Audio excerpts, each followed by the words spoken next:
The Bible, one of the most influential books in human history, opens with the profound and multifaceted narrative of Genesis. Today, we dive into one of its most pivotal moments, Genesis chapter 3, verses 1 through 10, a passage often referred to as the temptation and fall.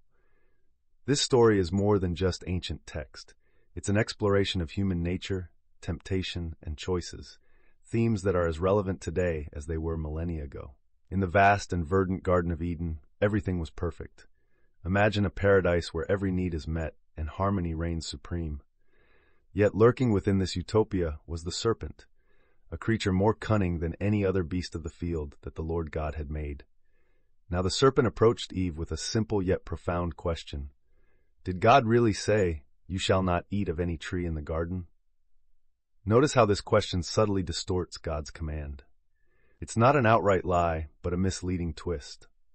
Eve responds by clarifying that they may eat from the trees in the garden, except for the tree in the midst of the garden, the tree of the knowledge of good and evil. She adds that if they eat from it, or even touch it, they would die. Here we see the serpent's deceptive prowess. By questioning and distorting God's directive, he plants seeds of doubt and curiosity. And isn't that how temptation often begins? It makes us question what we know to be true and right.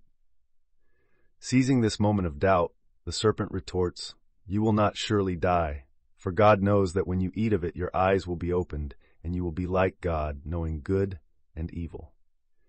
This statement is loaded with implications. The serpent suggests that God is withholding something valuable from them, something that would elevate their status to godlike. And so Eve takes a closer look at the tree. She sees that the fruit is good for food, a delight to the eyes, and desirable for gaining wisdom. In that moment, her desire eclipses her obedience. She takes the fruit, eats it, and gives some to Adam, who is with her. Adam, too, partakes. Immediately their eyes are opened, and they realize their nakedness. Suddenly, the innocence they once enjoyed is replaced with shame. They sew fig leaves together to cover themselves, symbolizing the first act of human-made solutions to problems born from disobedience. The consequence of their actions soon follows. They hear the sound of the Lord God walking in the garden in the cool of the day, a reminder of the intimate relationship they once shared with him. In their newfound shame, they hide among the trees. God calls out, "Where are you?" Adam replies, "I heard the sound of you in the garden, and I was afraid because I was naked, and I hid myself." This response marks the beginning of a chasm between humanity and God, a gap created by disobedience and shame. Let's pause here and reflect. This story isn't just an account of the first sin, it's a mirror reflecting our own struggles with temptation, disobedience, and the consequences that follow. How often do we find ourselves questioning what we know to be right, influenced by voices that distort the truth? How many times do we act upon our desires, only to face regret and shame?